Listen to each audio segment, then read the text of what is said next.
Il y a 10 ans à MSF, notre révolution médicale, c'était de réussir à faire venir une petite fille, diabétique, 2 fois par jour dans un centre de santé à Karno, dans l'ouest de la République centrafricaine, pour qu'elle puisse recevoir de l'insuline. En une décennie, nous sommes passés d'injections 2 fois par jour dans une structure médicale pour des patients et patientes souffrant du diabète, dans des zones où l'accès aux soins est souvent restreint, à une autre révolution, celle d'une gestion autonome à domicile du diabète. Aujourd'hui, le nombre d'adultes vivant avec le diabète dans le monde a dépassé les 800 millions contre 500 millions en 2021. Cette explosion a lieu principalement dans les pays à revenus faibles et intermédiaires, comme le Bangladesh, le Soudan du Sud ou encore le Yémen et la Syrie, où les équipes de Médecins sans frontières interviennent. Au niveau mondial, le diabète figure parmi les 10 principales causes de décès. 10% des patients souffrent de diabète insulinodépendant de type 1, avec un risque de mort immédiate sans insuline, une hormone essentielle pour réguler le taux de sucre dans le sang.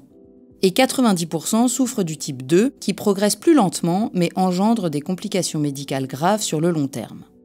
Des innovations médicales comme les capteurs de glucose en continu ou encore les pompes à insuline intelligentes sont accessibles à ceux qui en ont les moyens dans les pays à revenus élevés. Mais qu'en est-il dans les pays moins riches où le financement et l'accès aux soins sont beaucoup plus limités ? En Afrique subsaharienne, si le dépistage et la prévention du diabète sont désormais plus fréquents, seuls 5 à 10% des diabétiques ont accès au traitement. Pour les patients dépendant de l'insuline, les barrières et les défis sont immenses, mais il existe des solutions.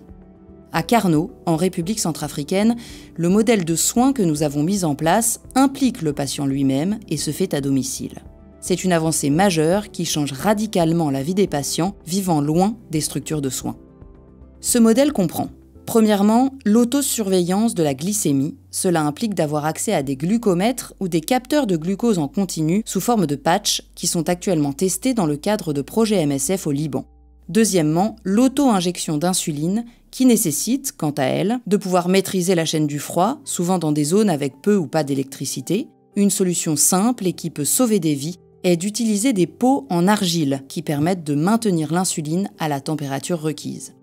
Il faut également avoir accès à des stylos à insuline que les patients préfèrent. Ils sont plus faciles à utiliser, notamment dans les contextes de crise ou d'urgence, moins stigmatisants et moins douloureux. Sans stylo, les patients reçoivent des flacons d'insuline avec des seringues et on attend d'eux qu'ils prélèvent la dose correcte tout en sachant qu'une injection mal dosée peut être mortelle. Mais ces stylos, comme les dispositifs de mesure de la glycémie et les bandelettes de test, restent très coûteux. Il en existe plusieurs types à base d'insuline humaine ou d'analogues de l'insuline.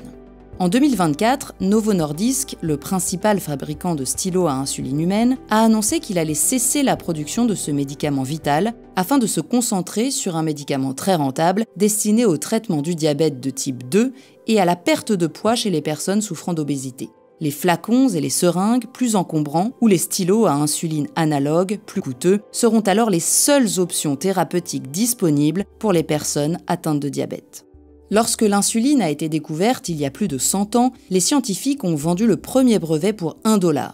Aujourd'hui, la majeure partie de la fabrication et de la vente d'insuline est contrôlée par 3 laboratoires pharmaceutiques, Novo Nordisk, Sanofi et Eli Lilly. L'avenir de la santé des patients diabétiques, là où la maladie les tue le plus, est ainsi dans les mains d'une poignée de compagnies privées qui pensent avant tout à leur profit. Ce que nous demandons, la baisse drastique des prix des stylos et des dispositifs de surveillance. Les intérêts financiers des groupes pharmaceutiques restent la principale barrière économique pour accéder aux traitements dans les pays à revenus faibles et intermédiaires. Des solutions de financement pérennes pour les maladies non transmissibles. Révolutionner la prise en charge du diabète dans les pays à ressources limitées, c'est possible, à condition de surmonter les barrières économiques actuelles et les intérêts privés.